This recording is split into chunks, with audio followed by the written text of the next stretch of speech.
क्या प्रॉब्लम है? मैंने कहा जब हमारे मराठा समाज के भाई छत्रपति शिवाजी महाराज की जयंती अगर मनाते हैं और मुसलमान भी उनके साथ खुशी में शरीक हो रहे हैं, कोई गलत नहीं है उसके अंदर। जो शरीयत ने हमको मना किया, हमको शिर्क नहीं करना है, हमको डीजे नहीं बजाना है, लेकिन उसके अलावा हम दूसरे काम तो कर सकते हैं ना। जो हमारे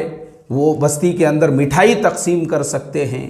उस बस्ती के अंदर कोई गरीब है उसकी मदद कर सकते हैं, हॉस्पिटल में ले जाके फ्रूट तकसीम कर सकते हैं। अरे आप कोई ऐसा काम करो कि भाई आज छत्रपति शिवाजी महाराज का जन्मदिन है, आज उनकी जयंती है, उस खुशी के अंदर हम मुसलमानों को भी खुशी है, इसलिए कि छत्रपति शिवाजी महाराज की क्या तारीख मालूम है। मैंने कहा आप लोगों को, आपको पता है छत्रपति शिवाजी महाराज की जितनी भी लड़ाइयाँ मुग़लों के साथ हुई, आदिल शाही हुकूमत के साथ में हुई, वो सारी लड़ाइयाँ अपने ज़माने के एतबार से पॉलिटिकल लड़ाइयाँ थी। तो मैंने वहाँ पे कहा छत्रपति शिवाजी महाराज वो थे जो सारे धर्मों का सम्मान करते थे, इसलिए कि उनकी जो लड़ाइयाँ हुई, चाहे वो मुग़ल साम्राज्य से हो या आदिल शाही साम्राज्य से हो, वो उनकी सियासी और पॉलिटिकल लड़ाइयाँ थी। इसलिए कि छत्रपति शिवाजी महाराज की जो थल सेना, नौ सेना थी, उसमें धर्म कोई मापदंड नहीं था कि उसके बुनियाद के ऊपर और उसके बेस के ऊपर फौजियों को भर्ती किया जाए। इसीलिए छत्रपति शिवाजी महाराज की थल सेना और नौ सेना दोनों में भी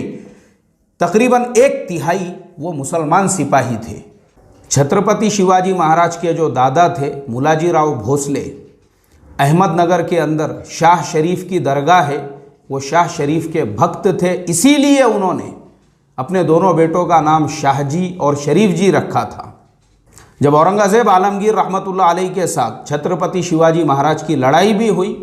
तो औरंगज़ेब आलमगीर रहमतुल्लाह अलैह के जो सिपह सालार थे वो राजा जय सिंह थे, जो खुद एक राजपूत थे। और छत्रपति शिवाजी महाराज को जब कैद किया गया, उनको कैद से जिन 2 लोगों ने छुड़ाया, उसमें एक मुसलमान थे जिनका नाम मदार मेहतर था। और छत्रपति शिवाजी महाराज की जो नौसेना थी,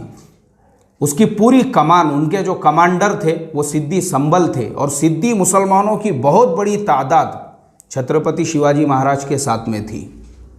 आप सोचो, छत्रपति शिवाजी महाराज के गुप्तचर मामलात के जो जिम्मेदार थे उस ज़माने की, उनकी जो इंटेलिजेंस ब्यूरो थी,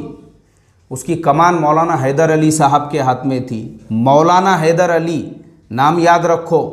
और छत्रपति शिवाजी महाराज के जो बॉडीगार्ड थे और तोपखाने के जो जिम्मेदार थे वो इब्राहिम खान थे। आज भी रत्नागिरी ज़िले के अंदर बाबा याकूत धोरे वाले छत्रपति शिवाजी महाराज ने उनको पूरी ज़िंदगी पेंशन देने का ऐलान किया था। उनके मरने के बाद भी आज अतराफ़ में कम से कम कई 100 एकड़ ज़मीन है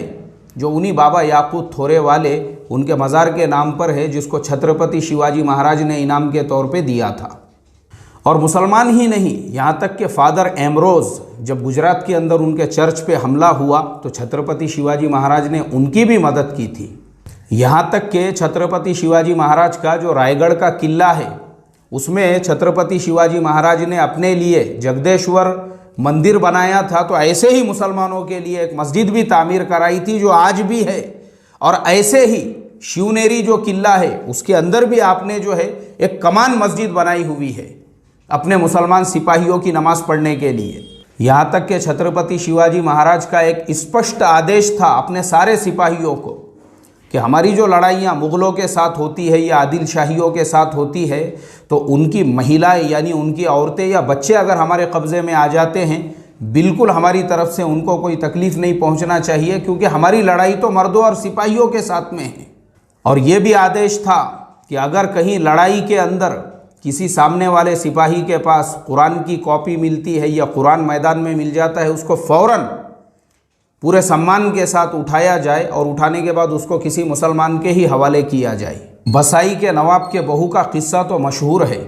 जब शिवाजी महाराज के सिपाहियों को वहाँ पे कामयाबी मिली तो ख़जाने के साथ उन्होंने नवाब की बहू को भी एक संदूक में बंद कर दिया और उसको भी छत्रपति शिवाजी महाराज तक पहुँचा दिया। जैसे ही छत्रपति शिवाजी महाराज ने उसको देखा तो आपने पहले तो उससे माफ़ी मांगी और उसके बाद पूरे सम्मान के साथ, इज़्ज़त के साथ अपने सिपाहियों की सिक्योरिटी में उसको वापस उसके राजमहल तक पहुंचाया। सबसे ज़्यादा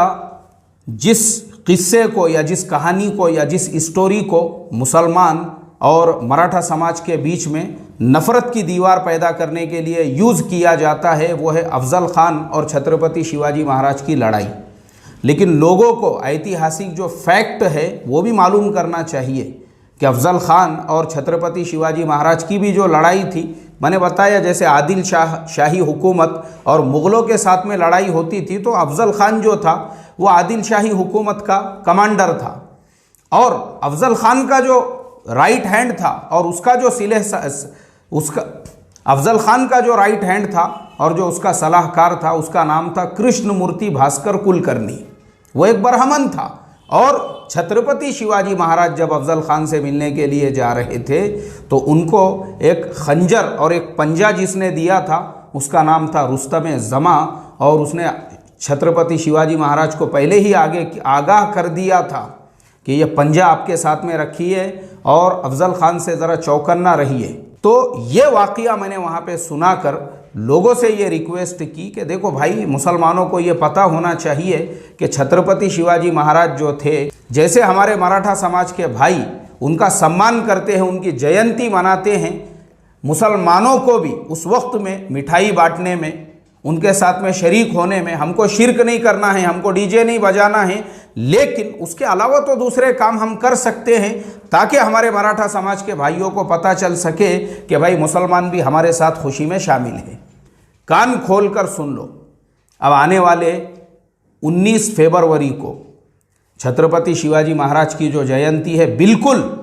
अभी से महाराष्ट्र में रहने वाला जो भी मुसलमान मेरी ये बात सुन रहा है, मैं बड़े अदब के साथ आपसे ये रिक्वेस्ट और दरख्वास्त करूँगा, याद रखो जो काम हमको 70 साल से करते आना चाहिए था वो हमने नहीं किया, अल्लाह माफ़ करे। लेकिन अब जो दुश्मनाने इस्लाम ने मुल्क के माहौल को ख़राब किया है और आपस में नफ़रतों की जो दीवारें पैदा की है, उसको तोड़ने का सबसे बेहतरीन तरीक़ा और टाइम यही है कि माशाअल्लाह जैसे कोल्हापुर, सातारा, सांगली के एरिया में बारिश के मौके पर मुसलमानों ने बग़ैर किसी भेदभाव के अपने मस्जिदों के अंदर तक लोगों को ठहरा दिया, और जैसे अभी जो है कोल्हापुर ज़िले के अंदर एक ICO सेंटर अपने ईद के खर्चे पे बना दिया गया, जिससे महाराष्ट्र के मुख्यमंत्री उद्धव जी ठाकरे साहब भी बहुत खुश हो गए। वाकई में करने के काम यही है।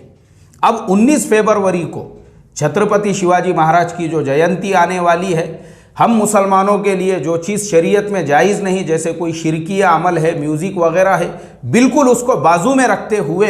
हम छत्रपति शिवाजी महाराज के जयंती के दिन लोगों में मुफ्त में मास्क तकसीम करेंगे, हैंड सैनिटाइज़र तकसीम करेंगे, दवाखानों में जाके मिठाइयाँ बांटेंगे और लोगों को ये मैसेज देंगे कि छत्रपति शिवाजी महाराज वो सिर्फ मराठा समाज के ही छत्रपति नहीं थे, बल्कि हम मुसलमान भी उनका उतना ही सम्मान करते हैं जितना छत्रपति शिवाजी महाराज की फ़ौज में जो 1/3 मुसलमान थे और जिन्होंने उनका स्वराज कायम करने के लिए अपने